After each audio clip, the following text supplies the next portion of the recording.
Welcome to the Chronically Healthy Life show. When you hear the word chronically, do you automatically associate it with chronic disease? We all do. It's been programmed right into us. But what if we flip that whole idea on its head? Let's discover how we can create chronic health in our bodies, our minds, our finances, our relationships, and of course, in our lives. Let's jump right on in. I'm Andy, and joining me in everything is my life partner, Minna. So, growing up, I think you do too. We watch a lot of Kung Fu movies, right? Yes. There's the Shaolin monks that they're Kung Fu masters. They go up to the mountain and they lock themselves up to fast for days and Correct. they only eat tofu and they were these tremendously good Kung Fu people. Well, they're superhumans. Like they can literally jump from buildings and buildings and do all these superhuman feats, right? So For sure. And they claim that they only eat vegetarian. yeah, they're literally, well, they're actually vegans because vegetarians actually drink dairy and eat eggs. I don't know if monks I think actually they only eat like tofu Yeah. and plants. I guess. When they live on a mountain, what else can they get to eat? Exactly. So it's been interesting. We thought today we'll talk a little bit about vegetarian or vegan because there's so much about that nowadays. There's influencers talking about it. There's all these health coaches talking about it and how it's so much superior for you, how it's healthier for you, and how it's cleaner for you. And in some cases, it could be true. It could be if you live like a monk. If you live and like a you're monk, eating like a monk. or if you have someone that is figuring it all out for you, right? Because there are Olympic athletes that are vegetarians or vegans. And if you actually see what they eat, oh my gosh, it's a lot of food. It's a lot of food and it's also all natural. Exactly. And it's all planned out. So they know exactly what they need. And, we just want to just let people know a little bit about what you may be missing with vegetarian, things that you might be doing wrong, right? Why don't we kick it off? What do you think, Minna? So, how monks I think they grow their own food, they make their own soy products, Mm-hmm. and that's what they eat, but they don't open up a box and pull out, I don't know, what is a vegan thing? Well, vegan cookies? there's vegan chocolate chip cookies, right? Like it's sort of crazy. Anything that doesn't have meat products is considered vegan, right? Or vegetarian. So you could be eating salt crackers, you could be eating cauliflower pizza. Like there's all these things that you can be eating.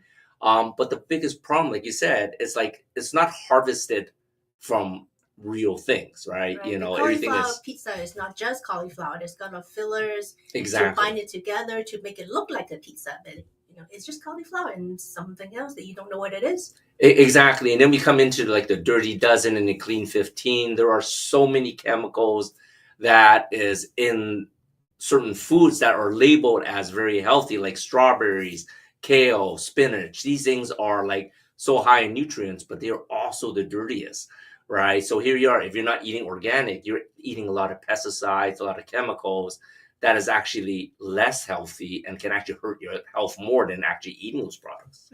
So the dirty dozen clean 15, where did that come from? That came from EWG. So EWG is Environmental Working Group, I believe. It's a nonprofit group that tests all the fruits and vegetables out there for pesticides and chemicals, and that's what it does. Like Dirty Dozen is the 12 fruits and vegetables you cannot eat, and the clean 15 are the ones that have the least amount of chemicals and pesticides. Doesn't mean they are completely clean. They're just cleaner than, of course, the Dirty Dozen. Right, and I also read the other day that, I like cabbage, right? Mm-hmm. So cabbage and kale, they're kind of the same family. Yes. Right, but what I read is cabbage and kale, they are so effective in pulling toxins out of the body, which is what they're promoting. It's good for your body. It helps you detox. But what happens if you're growing it in polluted soil? Mm-hmm. That kale, that cabbage is actually pulling toxins out of the soil into the self. So when you're eating that kale and that cabbage, you're eating those toxins because they're so effective at it. You're actually eating a lot of it. So when you're thinking about health food or thinking about being vegan, think about what are you actually eating. Exactly. And, one of the things that drives me nuts is like, all my vegetarian vegan friends are always telling, hey, have you tried the Impossible Burger? And I just look at them. You know why it's called impossible? Because this is not real. It's impossible to make a burger that looks like real meat and It actually bleeds, bleeds right? like real meat, right? It's impossible because it's all chemicals. There's nothing real about that, right? So if you're going to be vegan, vegetarian, eat real sources. Like that is the biggest thing that you need to worry about. So what is the biggest things that maybe if you do decide, so let me back a bit. There is some benefits in doing vegetarian and Yes. vegan. There are the environmental benefits Yes. of not eating meat, obviously. And, it is, I guess it could be cleaner and it could be healthier. Mm-hmm. But most people are not doing it right. Exactly. Like if you're eating fully organic or you're growing from your own yard and you're controlling the soil and everything, vegetables, fruits, they are higher in vitamins, they are higher in minerals and phytonutrients, really good for the body. But one of the things that is lacking that people don't realize is when you're vegetarian or vegan, a lot of times you're lacking iron, right? Because you don't get iron in everything that you eat. You don't get B12, nor do you get all the essential amino acids or, a complete protein is what I like to call it. Mhm. Yeah, and there are a lot of examples of people that has been on vegetarian or vegan diets for a long time, and they were sick for a long time. And when they switch out, and they're actually taking in a little bit of meat or fish or eggs, even eggs, whatever it is that the illnesses are actually gone. So it's just a lack of nutrients that you need to worry about. Not necessarily you have to eat meat or something, but you just have to watch out what you're eating. Exactly. Like Minna said, those amino acids I was talking about, that is essential for repair of your cells. And if you're missing some, that's where the biggest problem with. And when you're eating meat, guess what? Meat is a complete amino acid. So you're eating meat, you're drinking milk, you're eating eggs. 100% you get all 9 essential amino acids. But when you're eating vegetarian, there's only a few sources. You want to name off what they are, and it's not something that you can literally eat every day either. So amino acid, I think there is like 19 or 20. There's 20, but there's 9 essential that you need to get from your foods. Like the other ones you can make. Yeah. And one of them is being tofu, right? Yes, of course, and that's why monks are so powerful, right? And it's funny because monk actually are the creators of fake meat, but everything is made from tofu, and then they flavor it, they shape it, but it's still 100% tofu. While all these Impossible Burgers and stuff, they're not made of tofu. I don't know what they're made of, right? But it's vegan, right? But anyways, going back onto that, there's quinoa. There's buckwheat. That's why when me and Linda go for ramen noodles, we're always looking for buckwheat. There's another one. There's chia seeds. There's hemp seeds, right? Nutritional yeast, and our favorite spirulina. And if you notice, none of these things you can eat on a daily basis or by itself, right? Just imagine just munching down on chia seeds. That would be just disgusting. Yeah, I did a chia seed pudding before in my biohack, and I think that's how we would eat it. Or you can put it in a shake. Same thing with spirulina. It's powder form. Or you can eat seaweed. Japanese do that a lot. They just eat seaweed, not just in the sushi, but they just eat seaweed. And exactly. So if you are thinking about going vegan or vegetarian, regardless for what reason, for better environment, to just try to lose a little weight, get off meat, or just to try it out because it's something different, just make sure you are eating all the complete proteins. And if you're not, make sure you're supplementing. It's very important to supplement for iron, B12, and of course, amino acids. And the only way to know is to get tested, right? So, we always tell people, if you're going to do something that, talk to your doctors, get tested, know what you're deficient in. And, you can go perfectly vegan or vegetarian, just supplement or have a nutritionist to work with you to have everything planned out. For sure. So we're going to take a break now. And when we come back, we're going to see the biohack, and then we can have Chrissy and a special guest for you. Yes, we'll see you soon. All right, strap in, folks. We're about to take a joyride through the fountain of youth. It's Annie Nam from Chronically Healthy Life. Ever wonder why some folks seem to age like fine wine? while others are more like a moldy cheese that's been forgotten in the back of the fridge. It's like they got the energy of a Duracell bunny on Red Bull, while the rest of us are running on fumes. Now, you might think hitting the gym and munching on kale is the ticket to eternal youth, but sometimes it feels more like we're just speeding up the aging process. Picture this, you're on the treadmill, feeling like $1,000,000, and suddenly you look down and realize your knees sound like a bag of popcorn in the microwave. Not exactly the sound of youth, am I right? But fear not, my friends, because here's the kicker. It's not just about the number of candles on your birthday cake. It's all about those sneaky little stem cells playing hide and seek inside your body. At the age of 20, you got more of these bad boys than you can shake a stick at. But fast forward a few decades, and they're scarce as a parking spot in downtown Manhattan. But guess what? We got a secret weapon up our sleeves. Phototherapy patch technology without drugs. That's right, folks. With our stem cell activation patches, you can hit the rewind button on aging faster than you can say reverse aging. So if you're ready to reclaim your youth, look younger, feel stronger, and heal faster than a superhero with a side of espresso, then it's time to hop on board the rejuvenation train. Get your stem cell activation patches now at lifewave.com/chronically healthy life. And let's make aging look like yesterday's news. It's not anti-aging, it's reverse aging, baby.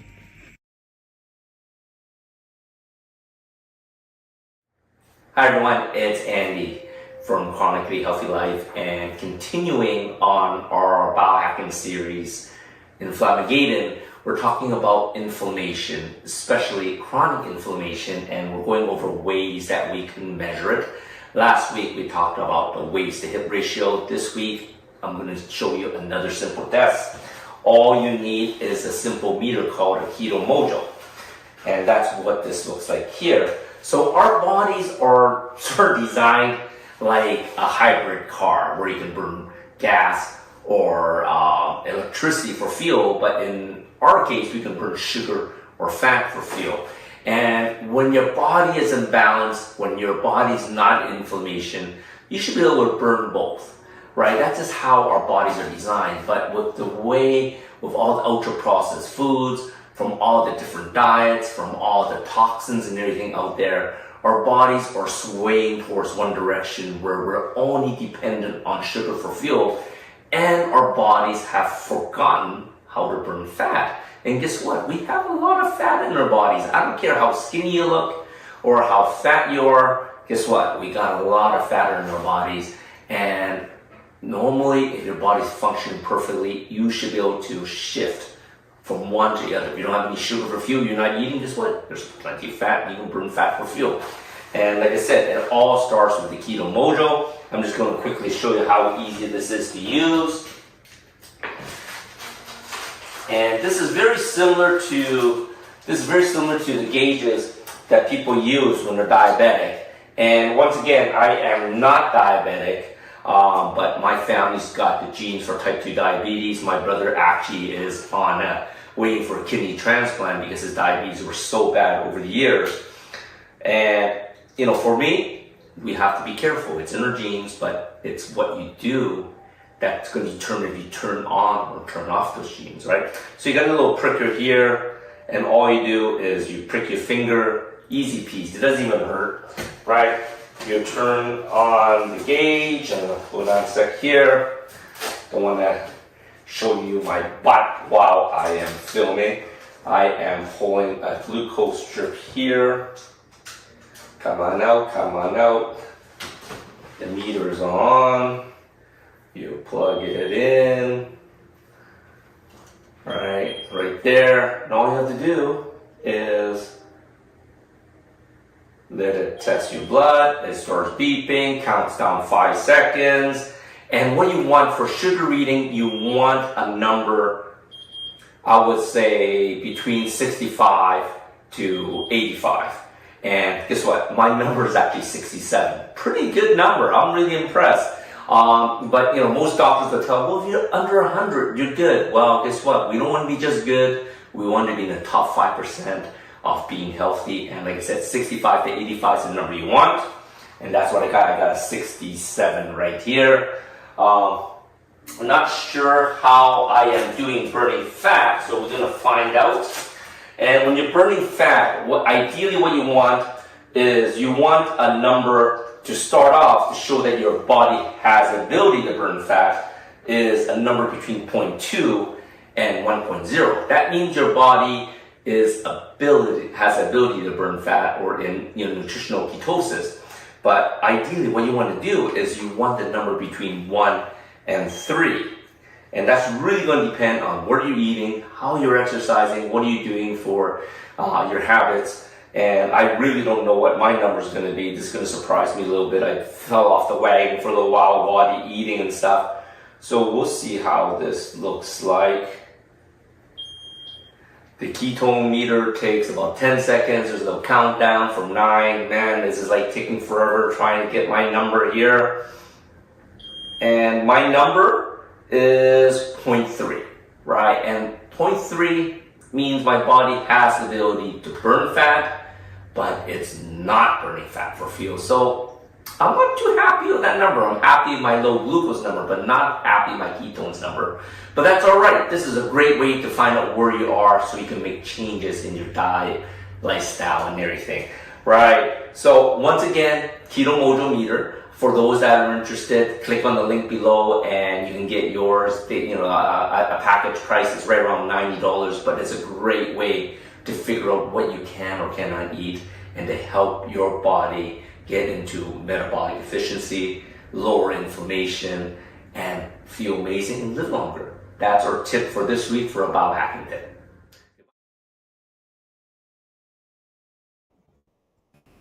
Hello, everybody, and welcome back to the Chronically Healthy Life show. This week, I am delighted to introduce you to my friend, Linda Marsanico.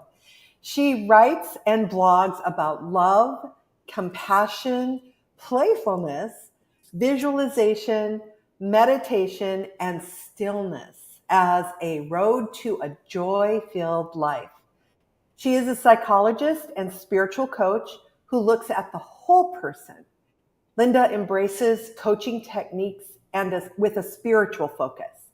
She considers herself to be a healer, employing Reiki, vortex, and integrated energy modalities. Linda has developed a training program which follows the philosophy in her book, The A Train to Sedona. She gives specific guidance to those who wish to develop a spiritual practice and to follow a conscious spiritual path. Welcome, Linda. Thank you so much, Christy. I am so happy to be with you tonight. Well, we're delighted to have you on. I love your bent on compassion. And I heard you say that compassion is magical. I feel that it is. And I want to say something before I talk more about the magic of it. I think of love, compassion as one. They're soul sisters. And I compared it in a blog to a hard-boiled egg. So in the hard-boiled egg, you have the yellow and you have the white. You can describe the yellow separately and the white separately. But if you take one away, you don't have the complete egg. We need to love ourselves first so we can love others, and we need to have compassion for ourselves before we can have compassion for others. And when I think of the state of compassion, I'm working on it all the time. It's I think a life journey. The body is at rest. The immune system is at full throttle. And we get to a point which is called 0 point, which is described as stillness with creativity, a paradox. And through that, we are able to transcend to the higher levels of our DNA. And that excites me to think of that possibility. That's the magic of compassion. And, with compassion and the breathing and being in the present moment, we can accomplish so much. I call us broadcast journalists. We create the energy and then we broadcast it out. Everybody feels it. I think most of us know what it's like to walk into a room and we feel the negative vibe, Oh, or we feel a really positive vibe and we want to go there. So, energy, we feel the energy. oh, definitely. I can name pretty much any room, like a grocery store, standing in line, and the person behind you is, you can feel it when they're aggravated or angry or something, and it's, or the other way around too. I remember walking in New York City with someone behind me who had such a high toxic level that I could feel pushed out of the way. Oh, So we feel it, and even if we don't recognize it, we're feeling it anyway because we are energy beings. oh, absolutely. We feel it. Yes, yes. That's something when it's that palpable. you hope you get the good stuff that's that palpably, to, because I feel so good. Well, obviously, compassion affects our energy. Everybody, like Yes. both taking it in from others and then giving it out. Have you ever had the experience of shifting into compassion when there's something negative around you and being able to elevate that energy? I don't know whether I have. Have you had that experience, Christy? I'm very interested. I know I've deflected into compassion. And it's said that, and I want to hear what you have to say about it. Lee Carroll and Cryon talk about deflecting into compassion when we have a negative situation. And then the Holy Spirit makes a lot of very powerful energy from it. It's called the third energy. So I'd love to hear your experience. Oh, well, I just have a funny little thing about being nice to everybody through my day, even if I'm grumpy. Because I always feel like, the person at I think jobs like checking at the checkout counter in the grocery store and stuff like that, I think those are hard jobs. Yes. And so it's like just to be nice. And I've seen people shift from being cranky to, when they see me come into the store in a future time, looking at me and going,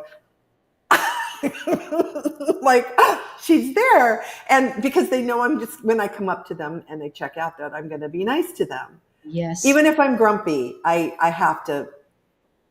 So I think that's what you're saying about deflecting it and kind of shifting it with the compassion.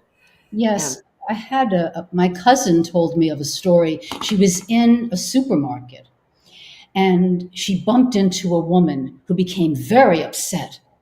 And she said, "I'm so sorry."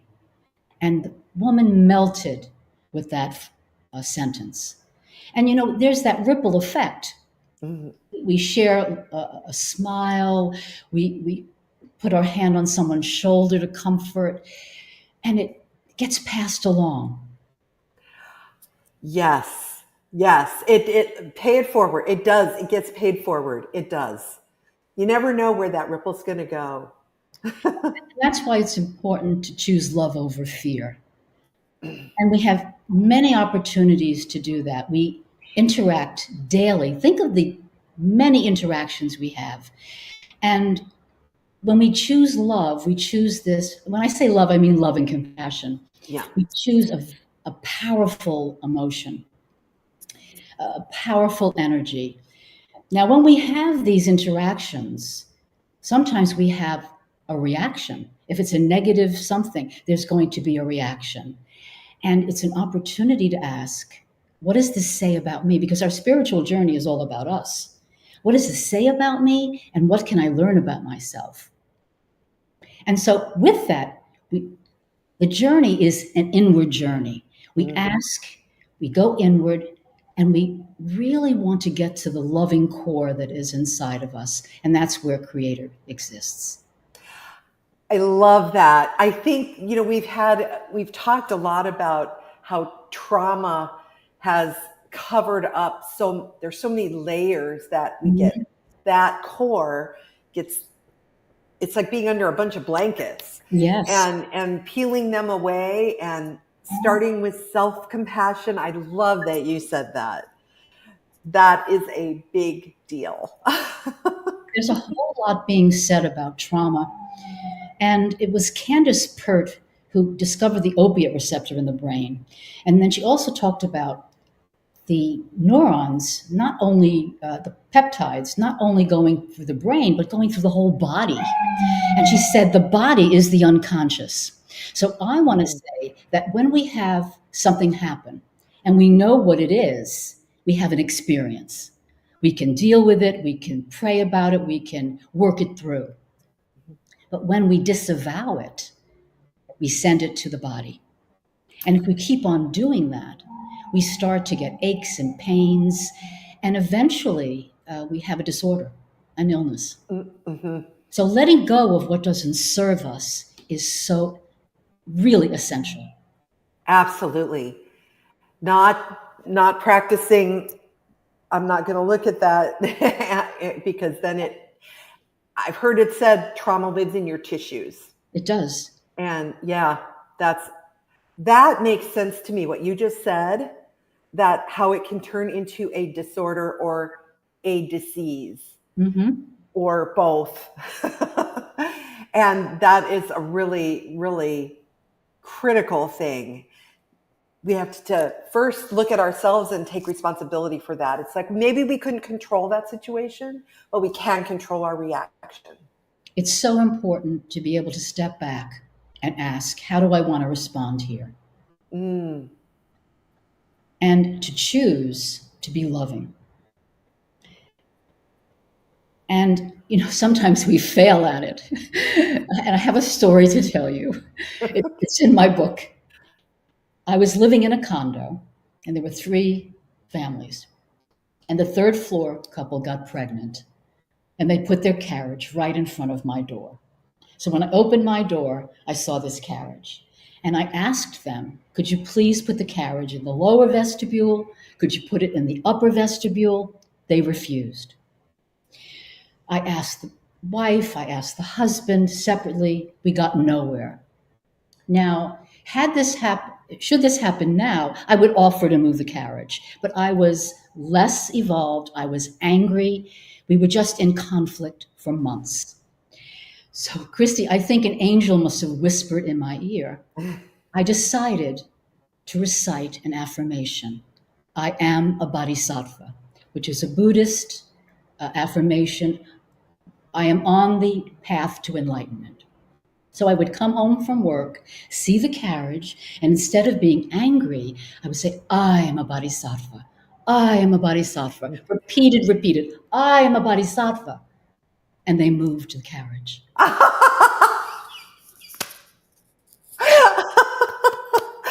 I love that. I bet it didn't take very long after you shifted. My interpretation is that they felt the loving energy and they moved in love and they moved it. And the interesting thing about that is that they may not have known what they were feeling, but it works anyway. It doesn't matter if they know. That's right. I know people try to explain it. It's like, you don't have to explain yourself. Just make that inner shift and it will shift on the outside as well. Yes.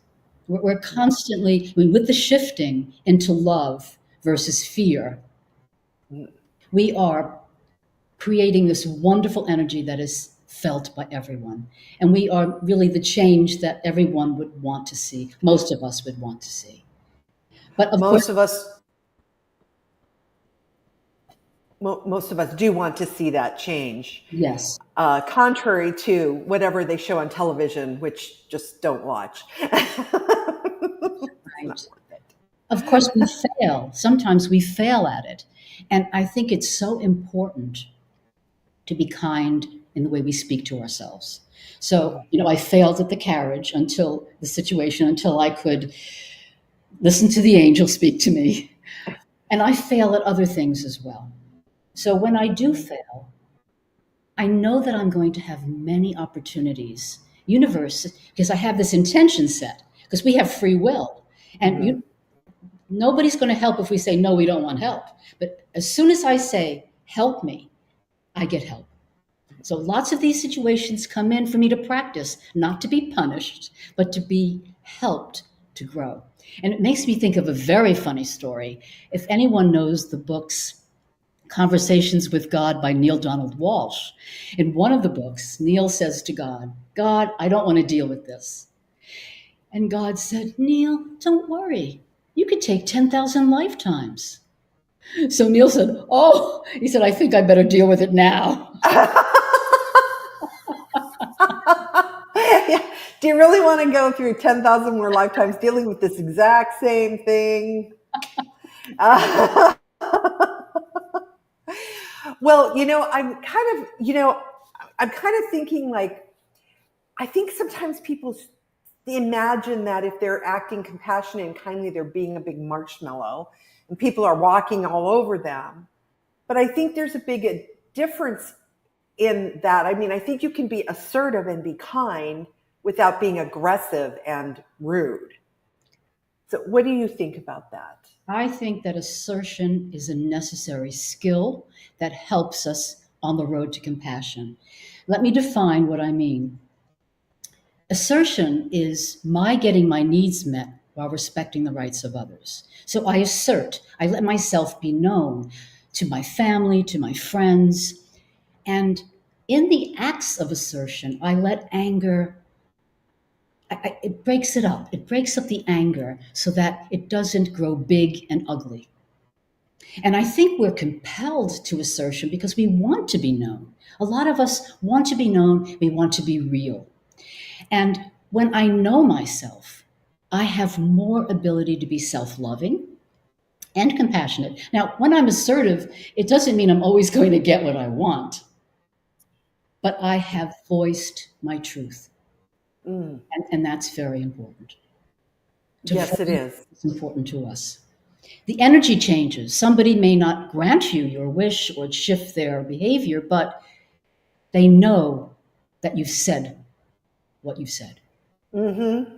And I don't have to go away feeling I didn't express myself, I'm grumbling, I'm unhappy. No, I've said it. And when I am assertive, even though sometimes it's very challenging, afterwards I feel relieved. Oh, yes. Yes. I think the feeling of why didn't I speak up is worse than the feeling of, oh my gosh, I have to speak up and I'm having this fear reaction, but I'm going to do it anyway.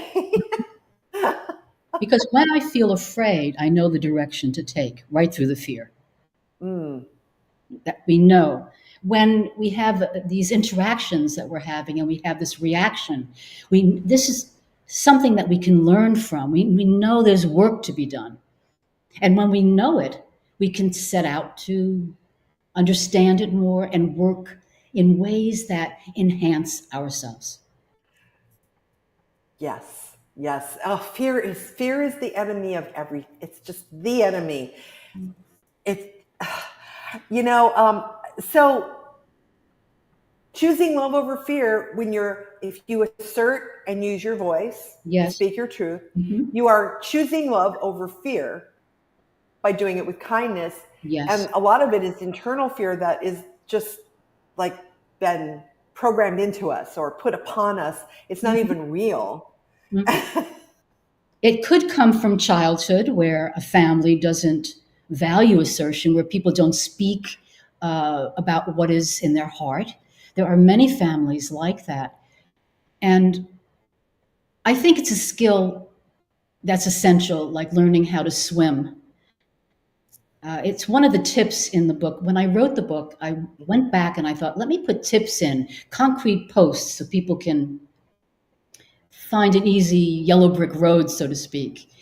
And assertion is there, and having an attitude of responsibility and an intention to be on the path. So when we have that, we're really making every effort to be consciously going through our days.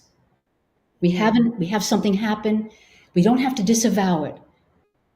We can have the experience and work on it and know its effect on us and do the work.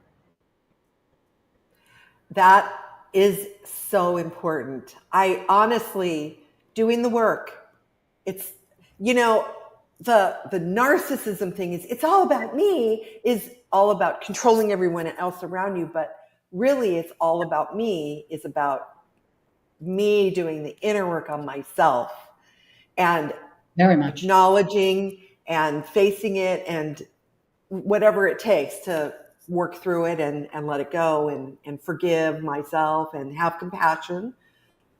Forgiveness And is so important. yes. Because Yes. if I don't forgive, I'm holding it against myself as well as someone else. And I speak to myself about this and my clients as well. We have like a range of motion. I don't think the camera can see me. So I have this wide range of motion. But when I start disavowing and repressing things, I take away the joys as well as this disavowed something. And I don't have that range of motion anymore. It only goes just so far. So it's handicapping.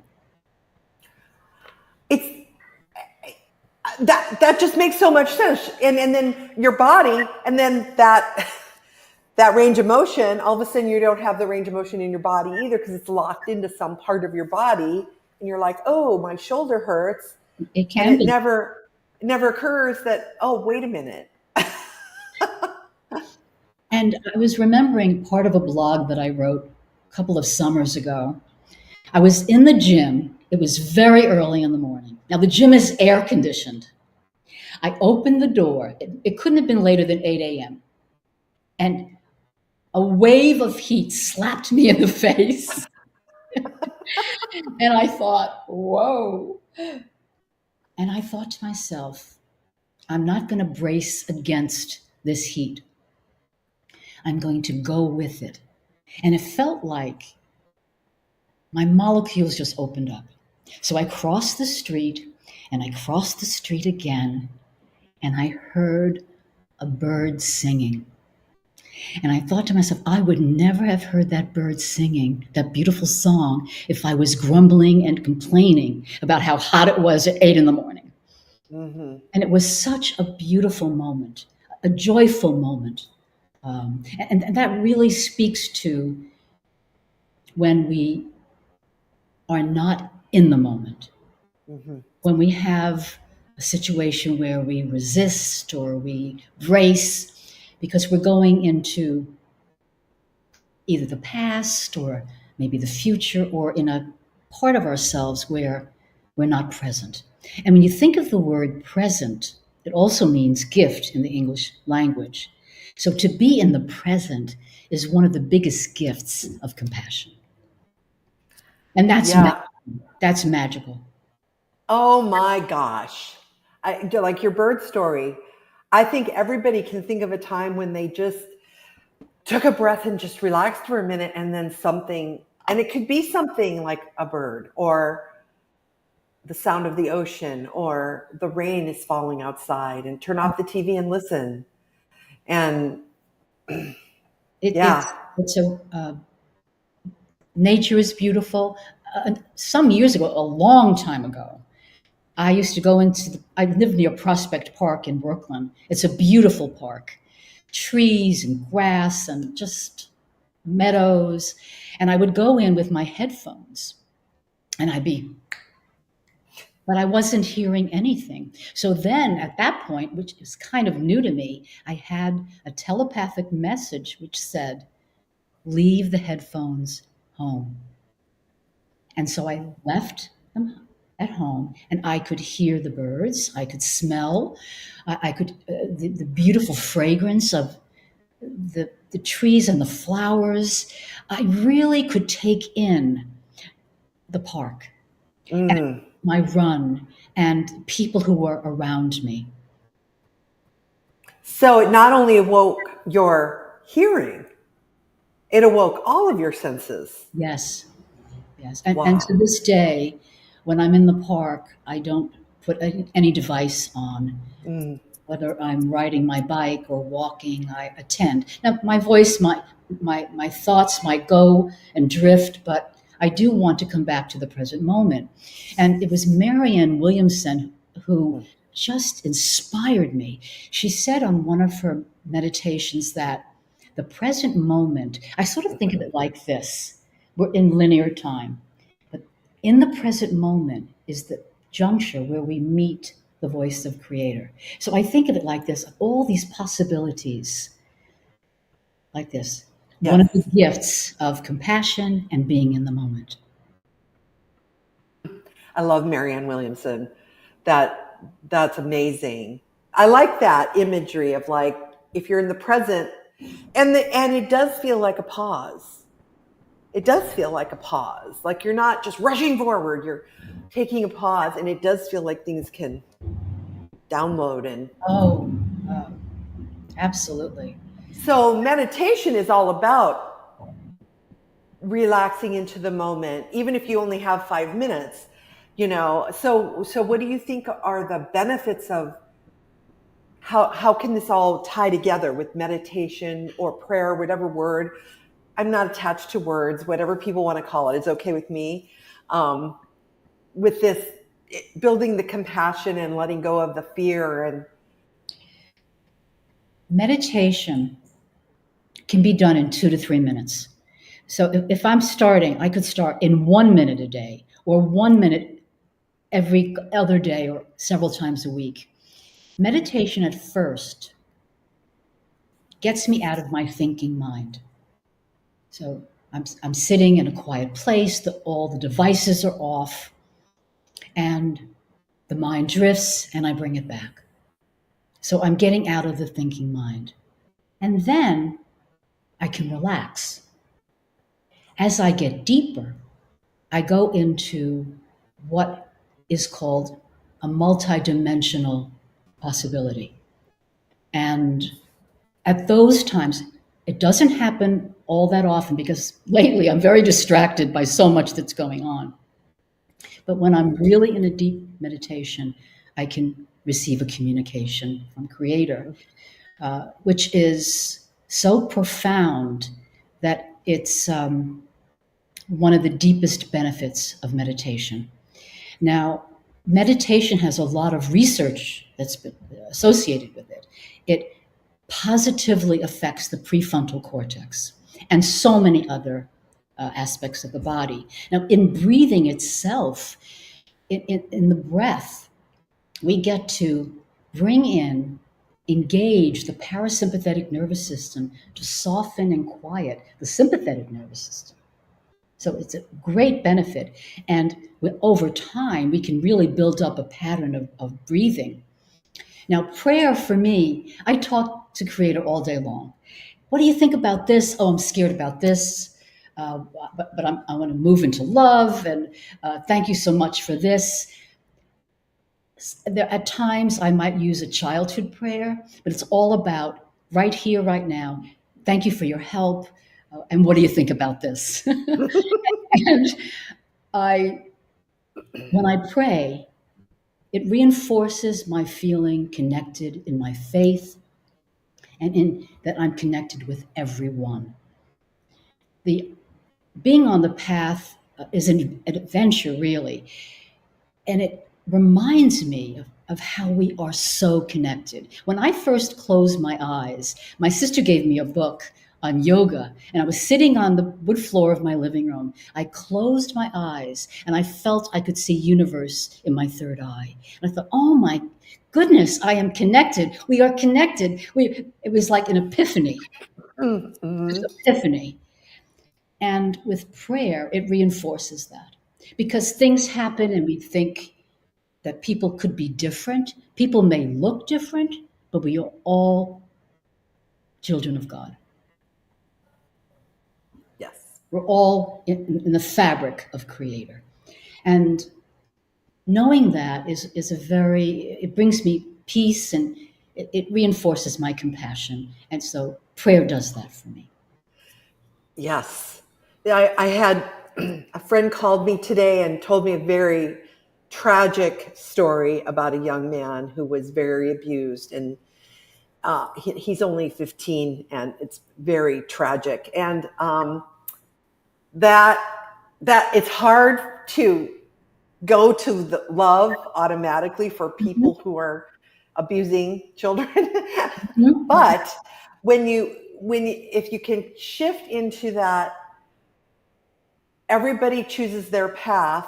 Mhm. And so this is a hard road Yeah. that they have chosen. And, you know, that's a toughie, because it's much easier to judge all that. Yes. And especially, you know, when you're a kid person like I am, you know, being a former teacher and everything. A teacher, yes. Yes. So, you know, this is huge. This conversation is huge. I know you have a gift for our viewers. Can you tell us about that? The title of the ebook is Compassion in My Own Words. It's a compilation of blogging for the first year. It's funny, and the message is how to move toward compassion rather than anger or fear.